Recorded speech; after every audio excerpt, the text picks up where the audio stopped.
На дворе 1980 год. Молодой Джеймс Хэтфилд осуществляет свою мечту и покупает себе первый инструмент для тяжелой музыки. И третий по счету. Будучи огромным поклонником новой музыки 70-х годов, а именно то, что потом мы будем знать как новая волна британского хэви-металла, Iron Maiden, Motorhead и, конечно же, Judas Priest и UFO, и в частности Майкл Шенкер, Джеймс хотел стрелу. Особенно из-за Майкла Шенкера, потому что у него была белая стрела, и подписных инструментов тогда не было. Соответственно, приходилось выкручиваться. Так как денег на оригинальную американскую модель Gibson Flying V у Джеймса не было, он купил копию японского производства. Купил он ее за $200,5. Ну подождите, с учетом инфляции это где-то $600,5 уже. Ну, что все равно немного, согласимся. Плюс ко всему, прошлый владелец изменил цвет инструмента из красного в белый и поменял датчики, ну все такое. На той гитаре он записал Kill 'Em All, Ride the Lightning. К Master of Puppets она не дожила, у него сломался гриф. Но на некоторых фотографиях я, кстати, его видел. Затем при записи Death Magnetic гитару реанимировал, достал, обновил, и она также принимала участие и в Death Magnetic, и в последнем на данный момент альбоме Hardwired. Модели называлась Electra 2236 Flying Wedge, сделанная в 1976 году. Я сегодня держу в руках такую же модель 1976 года, оригинал, не переиздание, сделанную под именно инструмент Джеймса Хэтфилда, со всеми вырезами, со всеми побоями, ну, некоторые косметические, ломать гриф мы не стали. У нас сегодня 1 февраля, я записываю ролик, 2021 год. Таких гитар среди всех коллекционеров, что я спрашивал, а изучал я очень долго и упорно, всего 4. Это 4-я, не считая оригинала Джеймса.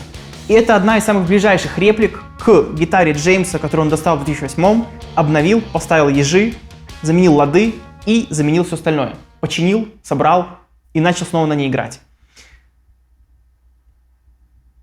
Все.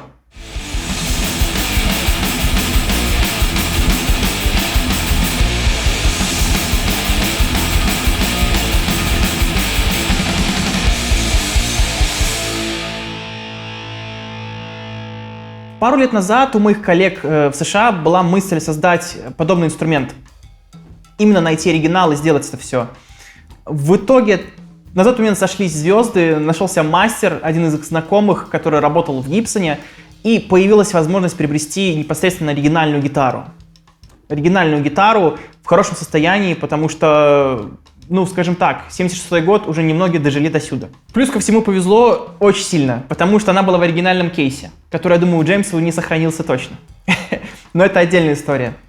Затем мастер начал работать над инструментом. Когда процесс был близок к завершению, это заняло около 2 лет, по-моему. И я начал во все вникать и вставлять свои 5 копеек. Являясь большим поклонником творчества группы Metallica и гитар, мне хотелось сделать действительно максимально ближайшую копию. Но в тот момент мне приходилось использовать всякие нейронки, чтобы восстанавливать фото, потому что они в очень плохом качестве. Скажем так, я подходил к этому слишком вот ненормально. Датчики здесь стоят, MG 61, 81 и 60. Я волнуюсь. Стоят 2005-2006 года, такие же, как на гитаре Джеймса, потому что он менял именно в то время. И во всех аспектах я подходил так же. То, что сделал изначально наш знакомый с гитарой, это, конечно, произведение искусства.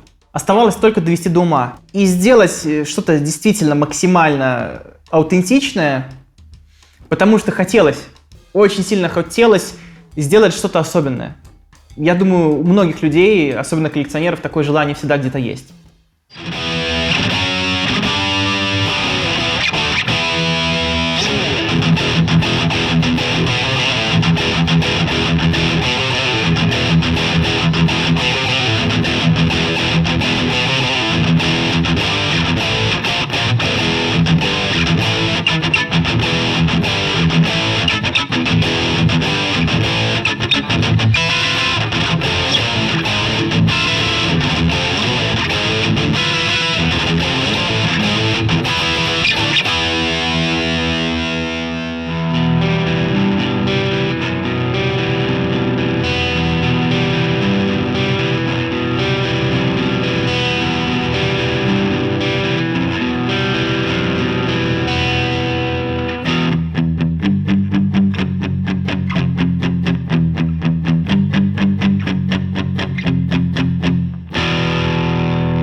среди всех инструментов металлики, я не буду говорить, что это лучше, а та хуже. Нет, все классные.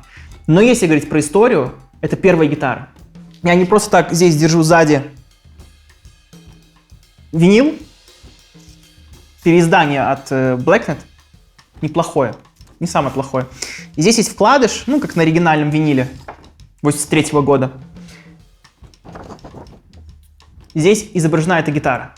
Конечно же, первая гитара есть первая гитара. Это всегда будет олицетворение этой эпохи, начала 80-х. И это, конечно же, история.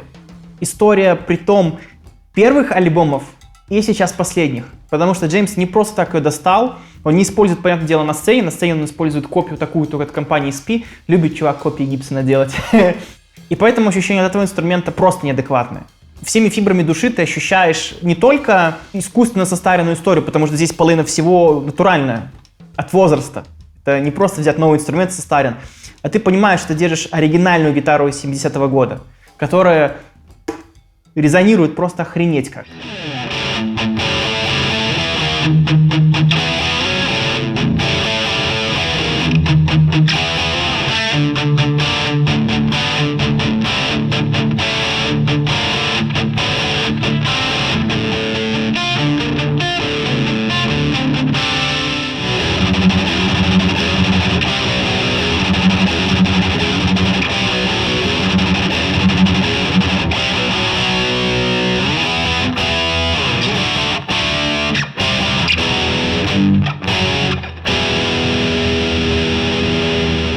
И сейчас я развею, либо подкреплю некоторую информацию про, собственно, этот инструмент. То есть сейчас мы немножко отойдем от именно слюней и коллекционной составляющей этого инструмента, истории этой гитары. И я расскажу буквально вкратце, если все это откинуть, насколько эта гитара хорошая. Потому что я знаю, что многие смотрят и складывают впечатление, что это из-за того, что просто на ней играл Джеймс. Японские реплики, ни для кого не секрет, очень популярны на территории СНГ за последние 20 лет. Это не она. Компания Electra, несмотря на то, что была создана двумя компаниями в Японии, она работала только на импорт США. То бишь непосредственно для внутреннего рынка она не работала. Как многие компании, как ESP в начале, Yamaha, Ibanez и дальше по списку. Она заказывала у разных заводов японских, где было лучшее качество, и создавала реплики известных инструментов. На тот момент Gibson Flying V 70-го, Gibson SG, конечно же, Les Paul и так далее. Копия лучше, чем реплики, которые сделаны для рынка Японии. Лучше. Деревом, ощущениями лучше. Грифом даже. Там грифы, мне не нравились никогда. Но это другое. Мне вообще Flying V не сильно, кстати, нравится. И модели 70-го — это мои любимые. У них здесь немножко вырез отличался. И хедсток — это мой ever любимый хедсток на всех стрелах. Вот. Разве что с Дин может посоревноваться. Но это мое, конечно, мнение. Поэтому эта гитара находится между оригинальным Гибсоном 70-го года, который стоит как эта гитара, кстати, и между репликами, конечно. Поэтому посередине. И на этом все, потому что вдаваться в эти дебри и сравнивать я ж не буду. Я просто, думаю, ответил на вопрос некоторых. Для тех, кому важно, а насколько, на самом деле, мне абсолютно пофигу, если честно. Я держу в руках инструмент, который отвечает совершенно другим вопросам. Мне было бы все равно, если бы даже ко мне приехала винтажная гитара наподобие реплик тех же самых Арий или японских дочерних компаний ESP. Даже если бы она была такого же качества, как та. Да, возможно, я получил бы меньше удовольствия непосредственно как от гитары, но это все равно не про это. Эта гитара не про это. Не гитара, которую ты купишь и будешь где-то на репу с ней ходить. Это совершенно другая история. Это от начала до конца коллекционный инструмент, который ты достаешь из кейса раз в месяц, наливаешь какой-нибудь лафроик. Все может быть. Нет, наверное, уже не будет. И получаешь удовольствие. Получаешь удовольствие физическое и метафизическое. Осознание, что ты держишь инструмент такой же, как у музыканта, которого ты очень любишь. Осознание того, что он на такой же гитаре, на точно такой же гитаре того же года записывал легендарные альбомы. У тебя вырабатывается доза дофамина очень сильная. Картинка уже появляется в голове, и ты понимаешь, что эта музыка связана с чем-то, с определенными моментами в жизни, то это просто разрыв шаблона, и ты не хочешь эту гитару, конечно же, отдавать, это понятное дело. К сожалению, я пока себе позволить не могу. То есть могу, но не могу. В тот момент, когда я перестал просто восхищаться тем, как она выглядит, то, что она значит, и подключил ее, вот тут у меня просто разорвало все. В прошлом году я рассказывал про пресеты Металлики, аутентично сделанные, тоже я их довел чуть до ума для Акса, которые повторяют полностью звучание не просто альбомов, а песен. Это из всех, что я слышал, максимально близкая копия. Я об этом обещал рассказать, я расскажу. Но когда я включил вот в Ride the Lightning, в Kill 'Em All, я разные гитары тогда включал. Но когда я включил эту, прям вот виниловая пластинка сходу.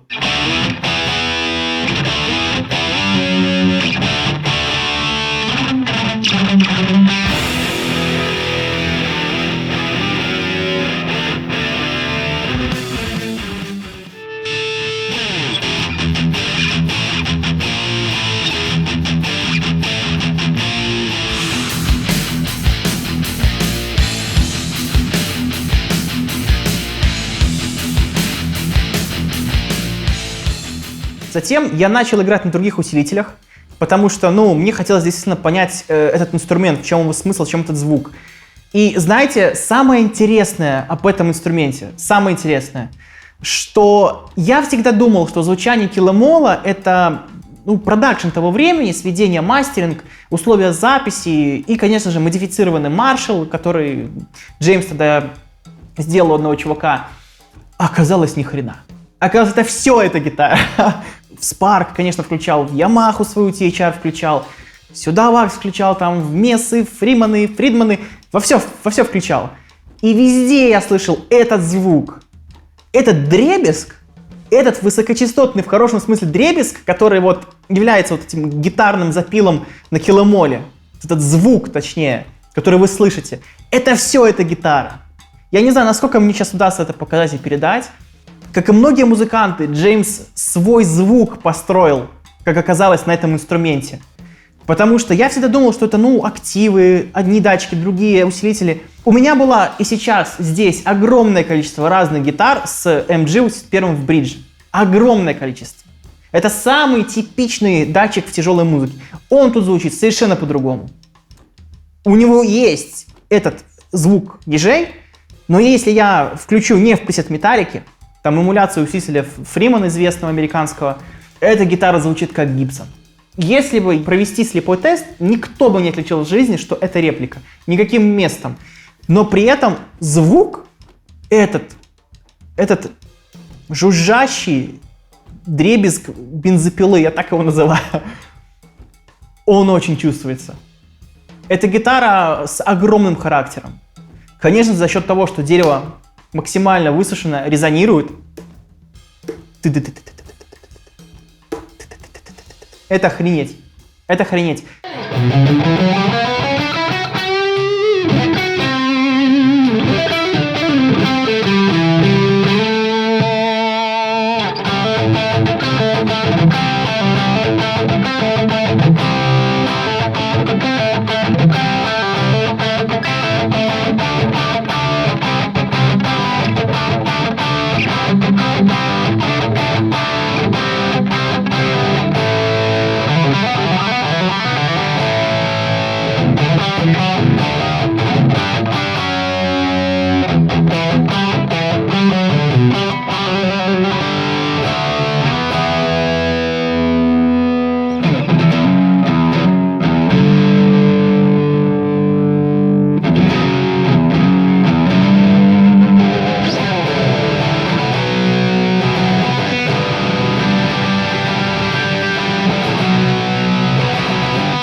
Несмотря на то, что она на болтах, оригинал же вклеен, эта гитара легкая.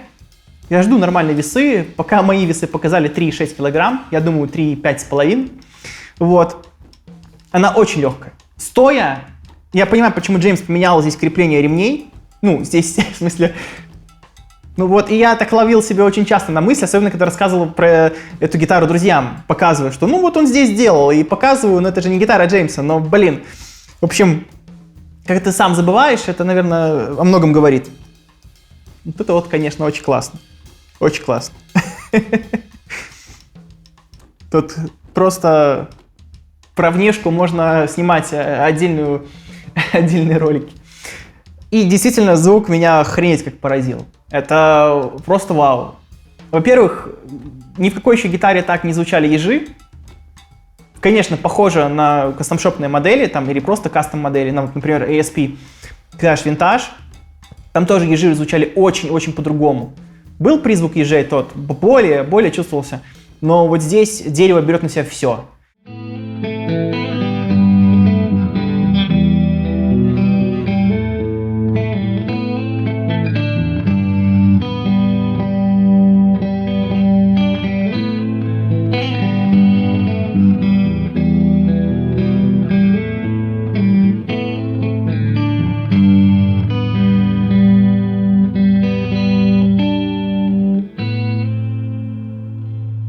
Я надеюсь, что сегодня вы узнали что-то интересное. В этом случае моя задача поделиться выполнена. И, конечно, занести этот инструмент на YouTube. Я думаю, он того стоит. Я, конечно, всегда очень самокритично отношусь. И мне вообще, если честно, тяжело на камеру говорить в принципе. Вот. Я думал, это пройдет, оказывается, нет.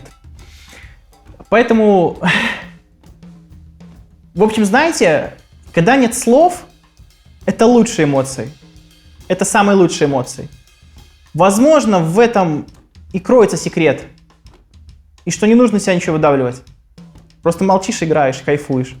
И если для кого-то этого мало, то ладно. Я начинаю такие моменты ценить. Надеюсь, вам понравился этот ролик. Если понравилось, вы можете поддержать. Вы знаете как. Каждый блогер вам об этом расскажет. Вот пусть они и говорят, а я промолчу. Ладно, шутка. Вот, буду признателен, если вы подпишетесь. А то, не дай, правда, бог, еще ролики начнут чаще выходить, если будете подписываться. Так что не знаю, стоит ли просить. Вот. Ну, в общем, да. Сказать спасибо, подписаться, ставить комментарии и все такое. Хотя сейчас алгоритмы YouTube все равно уже никакие. И это все не спасает. Сейчас уже началась такая тема, что надо отписаться от канала, а потом снова подписаться. Ну, я даже об этом просить не буду. Моя аудитория это не оценит. Увидимся с вами в интернете, друзья.